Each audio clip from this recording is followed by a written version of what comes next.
is going to be corn silage and haylage, and about 50% of that is going to be basically roughages. What we produce per day is about, so we're going to milk around 230 cows. We're going to be anywhere from 21,000 to 23,000 pounds a day, right in that ballpark. This is what we call a double 7 herringbone. In a herringbone, the cows stand at an angle to the operator that's in the pit. We have now is considered one of our tie stall barns. A tie stall is a barn where the cows are physically tied to the stalls.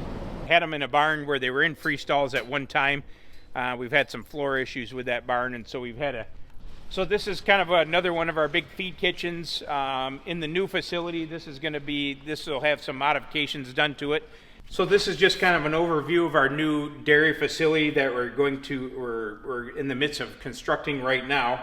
Hello everybody, today we are in the Michigan State University and we visit the farm, and Jim show us everything and explain how this works, the management, the feeding, and I hope that you enjoy this video. Subscribe to our channel and welcome. Yeah, welcome. This is my name is Jim Good. I'm the manager here. I've been here about 4.5 years at the Michigan State University Dairy Research Facility here. Before that, I spent about 2.5 decades as a dairy farmer myself. But yeah, we're glad to make this video for you.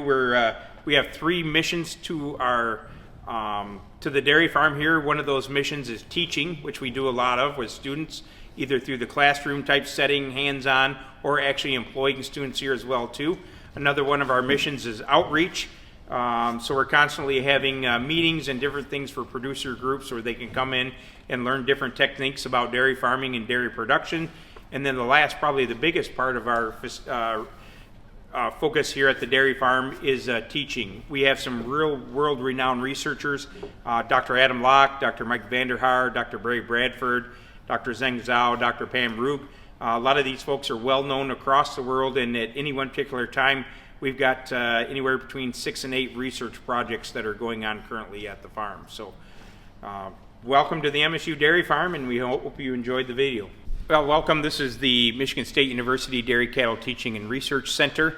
A lot of our facility is quite aged. It's about 60 years old. We're standing in what's now our classroom. This classroom, it doesn't happen to be busy today.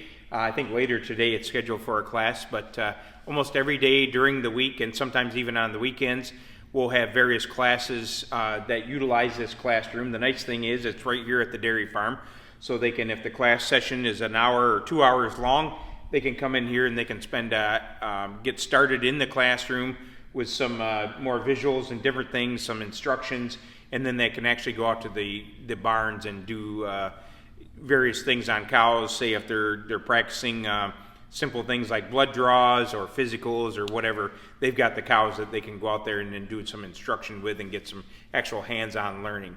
But this facility, as we said, it's utilized virtually every day. Majority of the classes are either going to be animal science, but then 2 days of the week they're actually, the vet school is out here with a couple of classes as well. And then we do numerous instructions for everything, like civic groups that want to have a tour, FFA groups of youth, different local schools. A lot of times they'll utilize the classroom too for instruction and then go out and take a tour. So it's a very vital part of our operation here is to have the classroom available for instruction and teaching. We have now is considered one of our tie stall barns. A tie stall is a barn where the cows are physically tied to the stalls. And you can see some are loose right now. They're coming back from either the exercise pen or from the milking parlor. Majority of the cows in this particular tie stall are going to be what we consider close-up cows, and those are cows that are going to be in the dry period about 3 weeks to 3 to 4 weeks prior to calving. So all these cows will be calving in the next 3 weeks or so. We utilize this as a research barn as well too, and you can see down here that there might be 5 or 6 different diets in this particular barn. We've got some fresh cow diets, some research cow diets. We've got that close-up cow diet. And so when we let the cows out, we have a door that will lock the cow away from feed. That way we don't have feed stealing amongst all the different types of research cows that are going in here.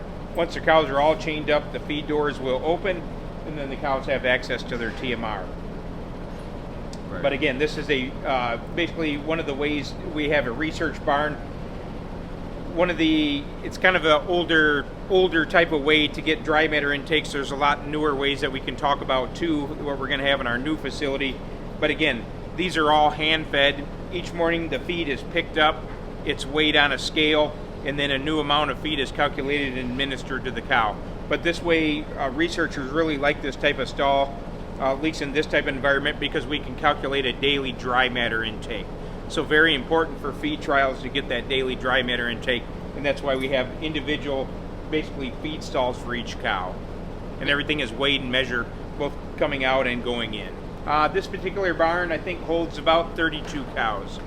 32 tie stalls, and then along with some box stalls as well too. So Very good. yep. And then the cows in here are getting ready, when they're getting ready to have a calf, when they're getting ready to calve, we move them down to the assisting pen down there, and we can put them in a box stall and provide assistance, or give them a little more privacy down there to have their calves in. So we practice basically just-in-time calving, where we actually see the feet starting to come out, and then that's at the time that we move the cow down to the calving pen.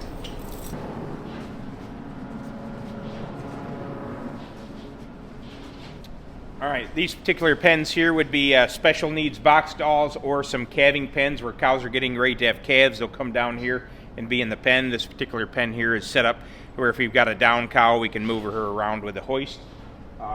We've got a area over here where this particular chute is more set up to do work on animal feet. So this one's specifically with some of the straps and different things. We can get a lame cow in here and do a little work on her feet as well too. Again, this part of the facility is used for a lot of teaching as well too. We can get a handful of students in here, and when we're working on a foot on a cow, that can be a great learning experience for the students. We don't trim all the cows. This is only for sporadic use, and also for teaching as well too. But we trim the cows. Each cow here gets a trim every 6 months, so twice a year. Yep. But we'll hire a contractor to do that, and they'll do that out in the barn with a chute very similar to this, but a little bit more automated.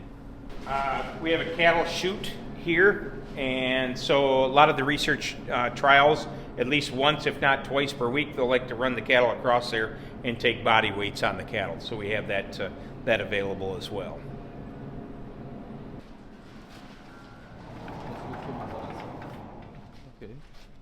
This particular area is what we call our small batch feed mixing center. It's actually called a tumble mixer. If we're making a very small batch of feed that's a little bit too large for our larger feed mixer, we'll make a base mix of forages, and then we'll run that base mix in here, and then we'll hand add some of the supplements or concentrates to that right in the tumble mixer.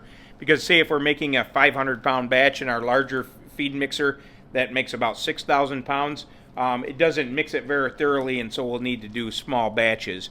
And then the feed will be loaded into these carts, and then we'll distribute that feed to the tie stalls. So this is our small batch feed mixing center. The cattle, when they're fed in the tie stalls, they're all hand fed with carts and pitchforks.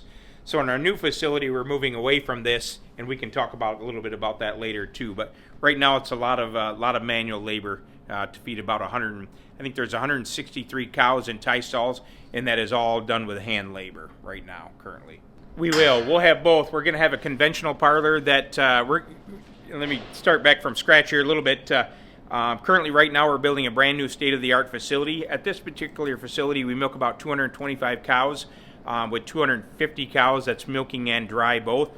In the new facility, we'll have capacity for about 680, so that would be about 550 milking with 130 dry cows. Of the 550 cows that we will be milking, 120 of those cows will be on 2 Lely robots. Robot is able to handle about 60 cows, so there'll be 60 on each robot, 120. The remainder of the cows will all go through a conventional parlor that will be put in by the company called GIA. That will be a double 12 parallel parlor with a subway underneath, so our meters and everything will be underneath for the researchers to take their samples and things. So, yeah, the new facility, basically it's going to be what is considered a tunnel vent barn. It's about approximately about 250 feet wide by 650 feet long, 600 feet long. And I can show you some plans that we can maybe get on the video as well too before you leave today. But it'll be basically almost like a climate controlled barn, and the basis of a tunnel vent barn is it draws air in one side and exhausts it out the other side. And so the air, you can have a constant air speed going down through the barn, and the air is always fresh. So yeah, everything will be under one big giant roof. Yep, so we're kind of looking forward to that. Some of the feeding will be much more automated too. We won't have all this hand feeding, and I can share a little bit here at the end of the video as to how that's going to be set up as well. So the cows are just coming back into this research barn from the milking parlor. So all the cows that are in tie stalls actually they're not milked in the tie stalls, they go to the milking parlor. And this is just showing the cows coming back. We can see that the feed doors are all closed where the feed is, so there's no stealing of feed. That way we make sure we get accurate dry matter intakes on individual cows. But this barn holds about 80 cows, or it does hold 80 cows, and we could have anywhere of 5 to 6 different diets being fed in this barn, depending on how many research projects are going on. So each cow has its own individual stall. Okay, this is the milking parlor. The original structure of the milking parlor was built back in the 1970s, and it's been upgraded since then. This is what we call a double 7 herringbone. In a herringbone, the cows stand at an angle to the operator that's in the pit. So basically it's like any other parlor. The cows come in, the milk is checked by the person that's doing the milking. For any abnormal milk, the cows are dipped with a sanitizing solution. After at least 30 seconds, that sanitizing solution is wiped off, as she's doing right now, and then the machine is attached. The technology that we have in the parlor, we have the basic milking machine and the pipelines and vacuum and everything, but we also have some technology as well too. Down in the parlor, we have a milk meter that's manufactured by the Affy company. The milk meter will monitor, the first thing is each cow is identified when it comes into the parlor. The milk meter is the unit that measures the amount of milk each milking. So then we can use that for research, that particular data, and we've got those pounds of milk that is produced every milking that the cow comes in there. We also have the fortunate thing too, the unit right next to the glass looking meter there is called Affy Lab, and that measures protein, fat, conductivity, and lactose as well too. So we're getting all those measurements on all the milk that's produced by that cow. If we look at this particular cow here, this first one standing in the stall, we'll notice that she's got a collar on, and she's got that little blue attachment there on that side of the collar, and then right up above there, that's the ID system for IDing that particular cow when she comes in the parlor. That attachment on the side too it has a couple other functions besides just IDing the cow. It also monitors rumination and activity as well too. So it's a rumination and activity monitor as well, and we utilize that technology. But the cows here at the Michigan State University Dairy Farm average about 100 pounds of milk a day, which is about 12 gallons. And we were running right about 4% butterfat protein, 4% butterfat, 3.2% protein, and our somatic cell count usually ends up around 60,000 somatic cell count. We're like to just mention too that last year, we've been numerous years, but last year we were one of the top 6 herds in the United States of America for our milk quality. We were recognized by the National Milk Quality Award program for doing so. I think we were the only university on there, but again, one of 6 farms in the nation to be recognized for our outstanding milk quality. 3.2 crude protein, 4.0 butterfat, 60,000 somatic cell count. We have approximately about 15 full-time or part-time employees that would be non-students. I have myself that's a manager as well as an assistant manager on top of that. And then throughout the year, we'll hire about probably 25 to 35 students throughout the year. A lot of the students don't work a lot of hours. They might only work one shift, so it might only be 5 hours per week or so, but it's kind of more of a combination of they're helping us out, plus it's a nice learning experience for the students as well too. We don't get a lot of students with a lot of ag background in here, and so we look at this as an opportunity to provide another layer of hands-on training for the students that go along with the classroom work as well too. So only one person. We do have a person that does move cows to and from the parlor. Yep. So one person milking along with an assistant that's moving cattle. Basically, so the milk each day is picked up at 5 a.m. in the morning. We're part of a cooperative here called Michigan Milk Producers Association. So they're in charge of marketing our milk for us. We're I think it's about 900 members here in Michigan in the Midwest as part of the co-op. But each day our milk will go down to a processing plant over towards the east side of the state. And most of our milk at that processing plant, they do a lot of bottling, and it ends up with a chain of stores called Kroger stores here in Michigan. So once in a great while, they'll come up from campus. They have a processing plant on campus as well too. So they'll come get milk to process into ice cream and cheese as well. So How many pounds each? those are both 2,000 gallon tanks. Yep. Yep. We'll ship about 23,000 pounds a day out of this facility. 23,000 pounds of milk. You're probably mostly work with kilos, but yeah. Yep. Yeah, if you come back in probably a little over a year, we'll have the new facility. That'll be really more state of the art. A lot of this is fairly old. We still get the job done, you know, as far as getting all the research done and everything, but the new dairy is going to be state of the art technology and everything, so it'll be pretty kind of a whole new thing compared to this. This is another research facility. This particular facility will hold about 60 cows in here. And again, they're tie stalls, so they're individually fed. The whole basis of this, again, is to get the individual dry matter intakes. In this particular facility here right now, I think there's 3 different research trials that are going on.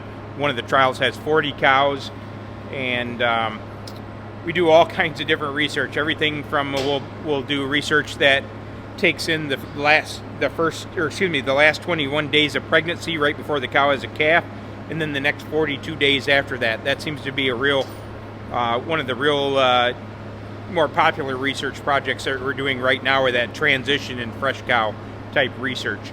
Some of the research that we're doing as well too utilizes this particular machine behind us, which is called a green feed machine, and this will actually monitor when a cow comes in, to stick her head in the back side of that. Can't really see it right now, but it delivers a little bit of grain to her, and then it will monitor the methane output of that particular cow over a certain period of time. So yeah, it's basically a mobile methane monitoring unit is what that is, and we have 2 of these right now. We have one particular researcher that's part of a large nationwide grant working on methane and genetics. So we're here at Michigan State University, instead of maybe focusing on the nutrition aspect, one of the things we're doing for looking at methane production is we're looking at certain genetics of cows. And we're looking at cows that are most feed efficient, cows that basically eat less, produce the same amount of milk, but if they eat less, they're going to produce less methane. And so that's where we're really focused on the genetic part of cattle and looking at methane production from that standpoint. Okay, this is probably what is a little more realistic as far as the Michigan dairy industry or the dairy industry in the United States. This is called a freestall barn. You can see the cows are free to come and go. They have the stalls, they have the drinking area with the water tanks, and they also have a large feed area here that they can consume their total mixed ration on as well. We have the curtain sidewalls, the open peak roof, so the basis of the ventilation is the fresh air comes from the sides, mixes with the warm, moist air that would be in the barn, then it has a chimney effect to push it out the top, so that's the basis of the ventilation. In Michigan, probably the more common bedding source is going to be sand. We have a lot of sand in Michigan, and if you think about sand, it's a really good material that does not grow bacteria. But here at the Michigan State University Dairy Farm, we use mattresses and shavings. And lo and behold, we can still achieve very high quality milk even with an organic bedding source like that. The shavings, we use a combination of a little bit of limestone and shavings in the back of the stall, but it does require a lot of shavings and a lot of dollars of shavings on a yearly basis to maintain that high quality of milk. One of the reasons we use shavings versus sand is that all of our manure gets scraped out 3 times a day, and it's taken back to a methane digester. And in the digester, that digester right now is not set up to currently handle sand-laden manure. Because if you use sand in bedding, the sand will separate out, and then whatever storage unit it is will tend to plug up that storage unit. Well, in a digester, like we kind of see behind us, we see the dome up there, we can see it a little bit later, we don't have the capability to clean sand out of that. So it makes us have to use shavings, which stay in suspension, and then they can be pumped. In our new facility, we're going to move all to sand-bedded freestalls, and then we're going to run that manure-laden sand, or sand-laden manure, through a reclaiming system and be able to separate out the sand, dry that sand out, and then use it back as a bedding source too. So we'll be able to extract the sand and then use that put the manure over to the digester, and then reuse that sand back for bedding again. Talk a little bit about the cows in here. The barn set up again is with the freestalls. They're very large freestalls. I think these are 50-inch freestalls, so the cows have the capability to lunge and have a lot of lunge space, easy to get up. The barn also here is set up with headlocks so that we can turn the pipe and we can lock the cows in if we have to do vaccinations or herd checks or what have you, and that's what the cows are sticking their heads through right now. Most of the cows here, the mature cows are on one side, and most of this side which would be the south, is the younger cattle. The north are going to be the cows with more than one lactation. We separate out the two, and we found that we get higher production, a little bit better growth rate on our younger cattle if we don't mix them with the mature cows, and so that's been a real big benefit to us. On the mature cow side, that ration is balanced for about 60 pounds of dry matter intake. That's going to be roughly about 135 pounds of as-fed total mixed ration. Our total mixed ration, if we want to get a little closer here, it's everything basically mixed in one ration through a feed wagon. The basis of that TMR, total mixed ration, called TMR, is going to be corn silage and haylage, and about 50% of that is going to be basically roughages. And the corn silage is going to be a higher percent than the haylage will be. But most diets in Michigan, they're going to be a higher percent corn silage than they are haylage. Also in that total mixed ration, we're going to feed a little bit of cottonseed. We're going to feed dry corn, soybean meal. We've got a bypass high protein blend that we feed, and also a vitamin mineral mix as well too. And that's kind of the basis of our total mixed ration. Now, on any particular day, we're feeding about 15 to 20 different diets here at the MSU Dairy Farm. Typically, a farm here in Michigan that would milk 250 cows might feed about 4 to 5 diets total, probably more like 4. So again, you can kind of see that we're mixing a lot with 20 because of all the different cows that are on research diets. Out in this particular barn, which is a Freestall barn, we don't do a lot of nutrition research out here because we can't calculate the individual dry matter intakes. We can only do an average dry matter intake for the group. But out here in this particular barn, we'll do behavior studies, we'll do reproduction studies, things of that nature where we don't have to calculate a dry matter intake on the animals. And then a lot of times too, it's conducive for the cows not to spend their entire lactations in a tie stall. So as far as from the regulators and things, they like to see when cows are done with tie stalls that they get moved to more of this freestall housing, and it's more of from an animal welfare standpoint. So our cows are really moving in and out of the tie stalls depending on what type of cows they need for a research diet. If they need mid-lactation cows, we'll pull a group of mid-lactation cows out of here and put them in the tie stalls, and then whatever, say there was fresh cows in there and their trial is done, they'll move back to here. So that's kind of the cattle movement a little bit. So the feed is pushed up about once every hour, and the cows are fed once a day. So yeah, definitely pushing feed up is a very important thing. The more that it could be pushed up, I would say every hour to hour and a half, you definitely want to do that. You can see the feed is fairly pushed up quite nicely now. It's right against where the where the cows can have very, very good access to that. Definitely there's, the difference between pushing up feed and not pushing up feed could be 10 to 15% of production just by having a good feed management pushing program. So. And you have some case of HBS here? Yeah, I don't know if it's been confirmed or not, but once in a while we'll see some irritable bowel a little bit. Sometimes that can be more related to nutrition, and particularly with research trials, if we're kind of pushing the upper window on maybe a particular ingredient, that's where we'll tend to see that more so than, but we don't see much of that just in the general lactating herd that isn't on research trial. I think ours is probably more so maybe acidosis related versus HbA. Yeah. No sprinklers. We do have fans. We do tend to see a little bit of heat stress. We will lose 15% of our production in the summer on the overly hot days. We're not really set up really well to handle all that excess water because we don't have a really good way to pump it to the digester. Everything's got to be hauled back there. So we don't try to use an excessive amount of water. We have used some in the holding pen from time to time to cool cows off.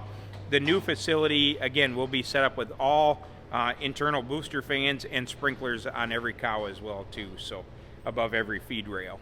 Our production, we probably peak out on production, and we usually hit right around 100 pounds per cow per day, and that's usually in the mid-spring time.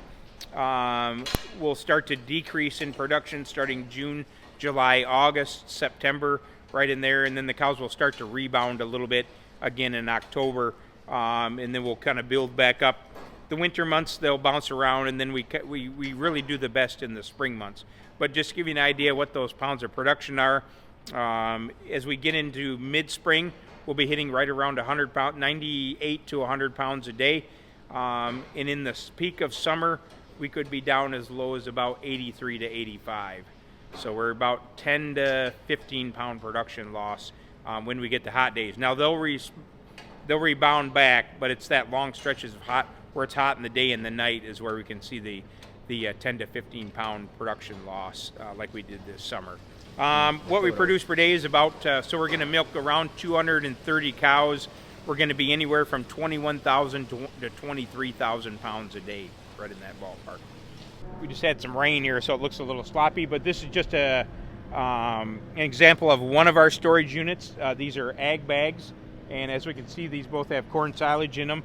Both of these corn silage bags have a variety in them. We're doing a corn silage trial right now. We're evaluating 5 different varieties of corn silage, and so that's just one of the trials. But yeah, we don't store all our feeds in ag bags, but more so the feeds where we're doing silage feed trials, looking at certain varieties of plants and stuff. So, all right, this particular facility, we're kind of going out of order here a little bit. But this particular facility is going to be our wean calf facility. Calves are going to be in here anywhere from 9 weeks of age till they're about 4.5 months of age, or right in that ballpark. So basically 2 months to 4.5 months of age. We're going to see that in a little bit, but they're in individual calf hutches when they're first born up to about 9 weeks of age. Then they'll move to these group pens, and we'll group them up with either 3 or 4 calves in a pen where they can get socially acclimated to one another. We start them on some dry hay, and they're still on up to about 10 to 12 pounds of grain a day. And then we'll just move them through some of the group pens. At about 4.5 months of age, we're going to start them on some fermented feeds or a total mixed ration, introduce that to them, and then at about 5 months of age, they're going to move to another barn for another week where they're on for another month, where they're on all fermented feeds and a total mixed ration. And then at 6 months of age, they're going to be moved to a custom heifer grower at that time. Okay, this is our feed mixing center. You can see we've got some storage containers in the back where we have a lot of different bagged ingredients. I can't even take a guess at how many different ingredients we'll have here just because of all the research trials, but it would probably be nothing for us to have 25, 30 different types of ingredients here that we have here at the farm just to make all the various diets that we make. This particular unit is a feed mixer unit called a reel augie. It's got a big reel system along with some augers in it that mix up the feed. It's on a scale system. In order to mix our feed, we utilize a program called TMR Tracker, which all the diets are loaded onto the computer, and then they're taken on a flash drive and can be put into the computer that's in the tractor. And then the person that's mixing the feed, they know exactly the pounds of every particular ingredient that can be mixed there. And it also gives us, then he downloads that information back to the computer, and then he gives us a daily log of the accuracy of how the diet was mixed and everything, and the amount of pounds that was. And then what we'll do each day too, we'll take the dry matter or the weigh back that wasn't consumed. We'll log that into the computer as well too, and we can get dry matter intakes on the groups as a whole. So yeah, basically just a feed mixing center. We have 8 different bins that hold anything from soybean meal to base mineral mix to like a high bypass protein type mix. We also utilize the system up there. We have one research trial in particular right now that's utilizing some molasses. We can see it in the tank right out here. So something we just started as well, but we're looking at feeding molasses to fresh cows at this particular time. So yeah, so a lot of different ingredients. So the ingredients here, all the smaller inclusion rates that can be added with the auger. The items that have bigger inclusion rates like dry corn and cottonseed, dry hay, we'll keep all those and we'll load those with a loader, a front end loader. So this is kind of another one of our big feed kitchens. In the new facility, this will have some modifications done to it, and this will be our main big feed mixing center. But as you can see, we've got low potassium grass hay for our dry cows and close-up cows. We've got 2 different types of alfalfa. One of them's for a research trial and one's for herd diets. We feed some cottonseed as well too, and then we have ground corn. So again, these are all things that are a little easier to load with a loader. Obviously, like cottonseed, you can't run that into a bin through an auger, so it has to be loaded with a loader. But and corn is another thing we will go through quite a bit of that at a time. We'll get a 20 to 25 ton load of that in, so we just don't have a bin big enough to store that, so it's easier to store that on the floor. Of corn right now, it was right around $160, give or take, a ton delivered in, ground and delivered. That's ranged anywhere in the last year from about $220 to $160. So corn price has been bouncing around.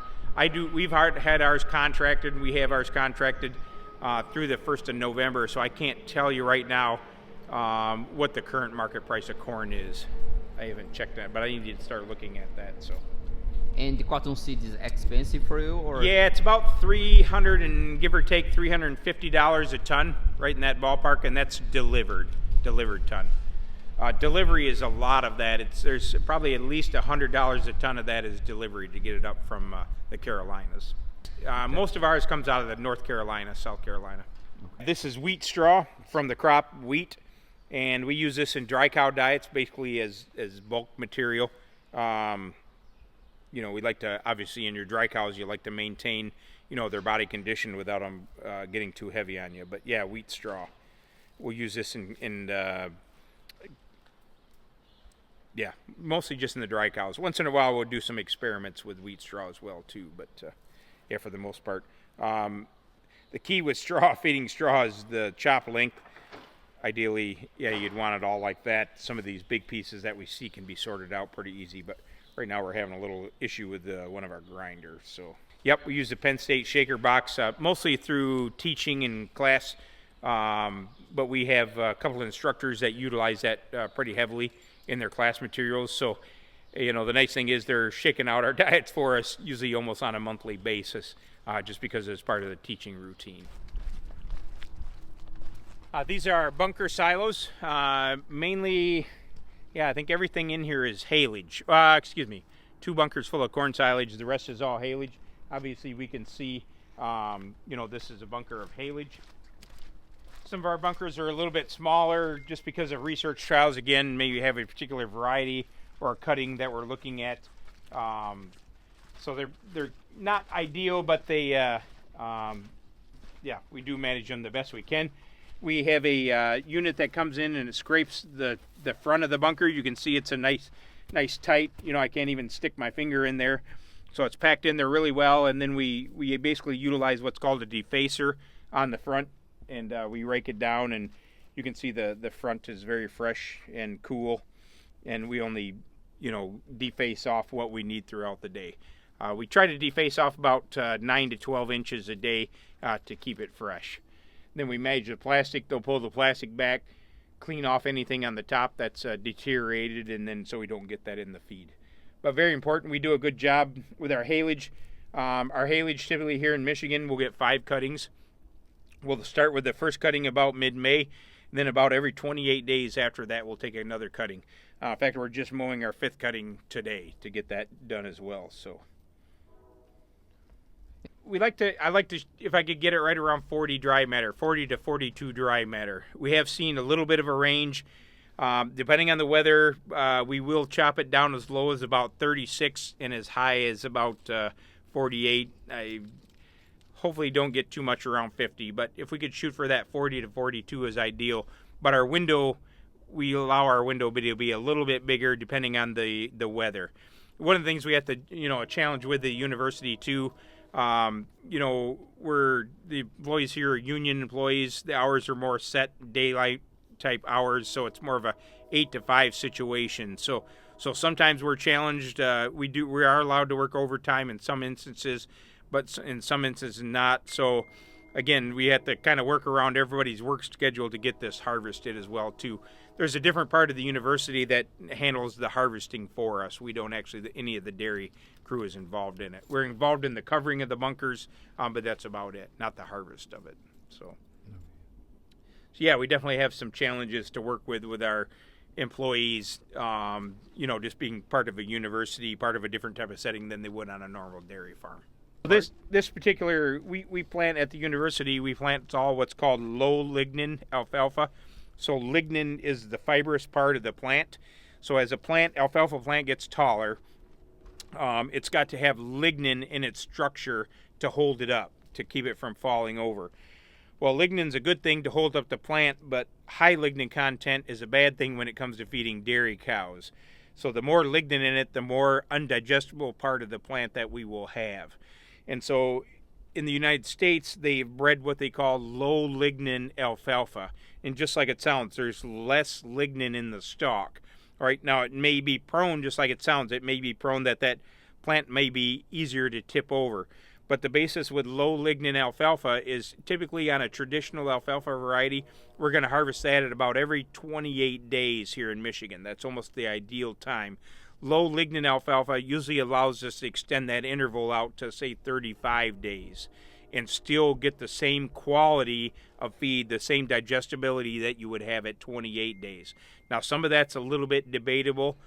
In my mind, we don't necessarily plant low lignin alfalfa that we can extend out our harvest interval to 35 days.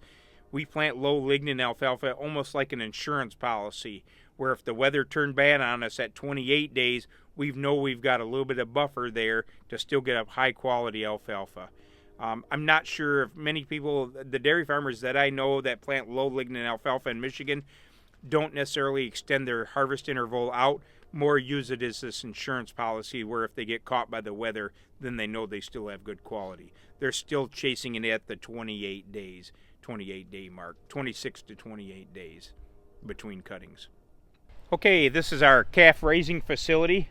In the new facility, we're going to have all indoor enclosed, environmentally controlled calf barn.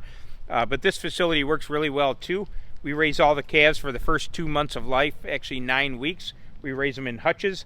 So as soon as they're born and as soon as they're dried off, they're moved to a hutch that has brand new bedding in it. The hutch is thoroughly washed and sanitized between each calf. We strive to get 1 gallon of, 3 quarts of colostrum in them within the first hour of birth, and then with anywhere from 8 to 12 hours after that, we get another 3 quarts of colostrum in the calves. And the colostrum is all tested to make sure that we have the highest quality colostrum possible. So the calves will spend all 9 weeks in these hutches. Right now we've got a big research project going on that is encompassing all of our calves and probably will be for the whole entire year. So just wanted to point out that we do a lot of research on calves as well too.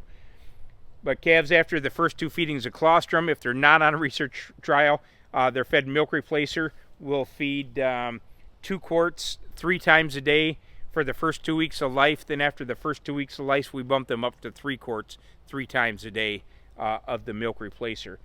They're offered free choice grain on day 1 that they're put into the hutch, and free choice water as well too.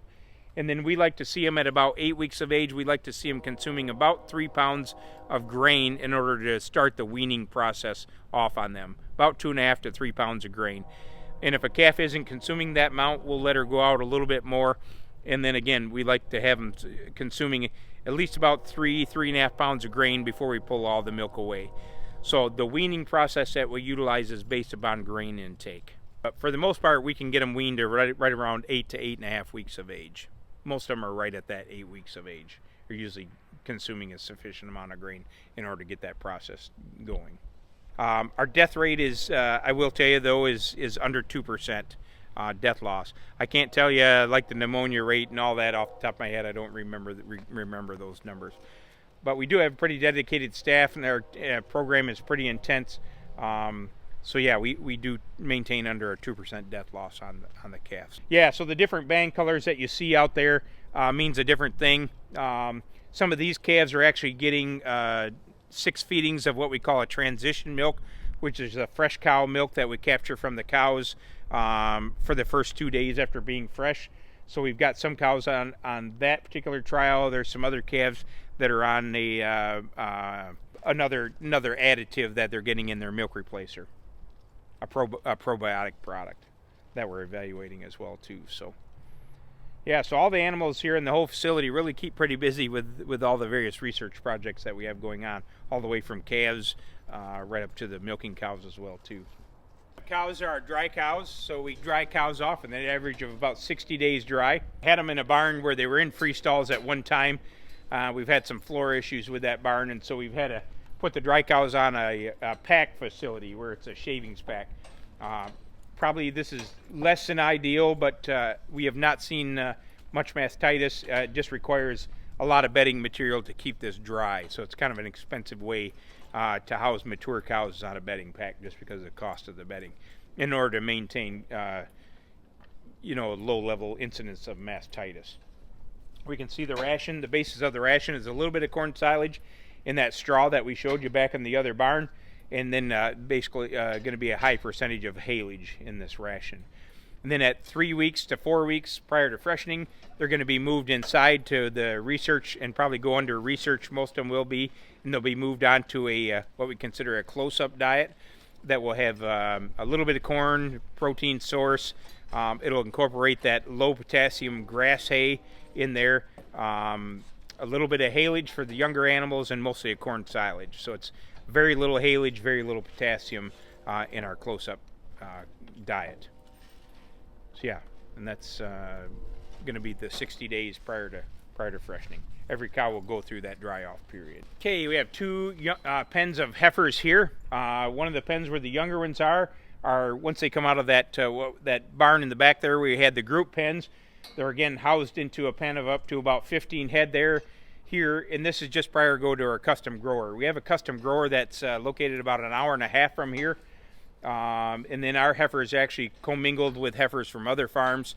I think our custom grower raises about 2,500 head total, and we have about 125 of them down there. But they'll go there at about 6 months of age, then they'll come back prior to freshening at about 60 days prior to freshening, and then they'll go in a pen over here where they'll get up to about 3 weeks prior to freshening, and then we'll move them inside too as well onto that close-up diet. It'll be a different close-up diet other than what the cows are getting. We make one specifically for our close-up heifers. We don't feed them the same diet as the close-up cows. Actually, there's a transition part though, because of the bird flu or the HPAI right now. The heifers that are coming back from the grower, the custom grower, we put them for 3 weeks out in a quarantine pasture, and before we bring them into the facility where we can put them under surveillance and watch them to make sure there's no issues. Once they clear the 3 weeks, and so far we haven't had any trouble, we move them into this facility here to interact with the other animals. So this is just kind of an overview of our new dairy facility that we're in the midst of constructing right now. Actually, it doesn't show in this picture, but it's going to have a large administration building out front too. We're going to incorporate 2 classrooms, a visitor center, and then along with an area for the employees and meetings and different things of that nature. Looking back on the cow barn itself, in the new facility, it's going to house 680 cows. It's going to be one large barn that's about 250 feet wide by about 650 feet long. It's what is termed a tunnel vent barn. So you can see on the far end of the barn, these are 38 different fans, 6-foot fans that are down there, so the air is drawn in one side and exhausted out the other. There's also going to be about 119 booster fans that are inside to keep that air fresh, and they'll be on variable speed drives. So even in the winter, we can keep that air moving through there and keep the air fresh. We're going to have a double 12 parallel parlor here in the front. This will be all herdsmen's and laboratories. We're going to have a really nice area. This will be a great facility for our vet students as well too. We're going to have an area here will be 4 different treatment chutes along with some special needs box stalls. And so the vet students can all be involved in teaching and the surgeries and everything that goes on right there. As we move out to here, this particular part of the facility is going to be 2 Lely robots. So there'll be 120 cows or 60 cows on each side. We'll be able to do some experimentation with that as well. This will be just a conventional type freestall pen. All these 12 pens down here are in groups of 12, so it'll be group cow research. As we move to the front, again, just some traditional type freestall pens. There's going to be calving box stalls and some of those tie stalls that we just saw in here. Along this whole side are what is termed, they used to be called Incintec, but now they're called Hoco farms, where instead of having cows chained to a stall in a tie stall, and we're recording that, we're picking up what the cow didn't eat and administering some new feed, and then calculating that dry matter intake. These will be all automated tubs, where the cows, say a group of 30 cows, there might be 5 or 6 different diets that'll be fed in these tubs. The cows will learn her tub, and when she comes up to the tub, the door will drop, the cow will eat, and then that'll be all monitored in real time. So when the cow backs away, the system will automatically know that cow ate 10.3 pounds of feed intake. And then when she comes back to visit later, we'll also record that. So everything is going to be done, everything will be in real time, will be all automated, no more of the hand pitching of feed into tie stalls or any of that. So this will be the way of the future, that we record our individual feed intakes. So we'll be able to do group research here and some of the other ones, and then if we want individual feed intakes for our cows based on those studies, we're going to utilize, I think there's 96 of those feed boxes, feed tubs that are with the automated weigh system on them. We'll be operational next summer, so basically about 15 months of build time. They started in April, and we expect to be done by August of next year. So about 9 months from now. Okay. Yep. Basically what's completed at this point is just some of the footings, some of the foundation. Later this month we'll start to see some of the barn and some of the flat work. There's some of this structure's been started to be built. So just kind of in the early stages yet, doing a lot of the groundwork on it. So yeah, so it's about $50 million. It's probably, don't take that and think that for anybody to build a 600 cow dairy in the state of Michigan is going to cost $50 million. Keep in mind that this has got a lot of things that are very unique to research, right? We've got the big administration building with a visitor center and classrooms. We've got all these Incintec gates here, 96, that's a couple $1 million just in itself. So this is a pretty much more elaborate system than the commercial dairyman would have built. But this is really set up for teaching and research. So it adds a lot of money, accessibility for handicapped people, different things of this nature. So, yep, it'll be really a state-of-the-art. We think it's probably going to be the elite research facility in the world, to be honest with you. So when it gets up and running.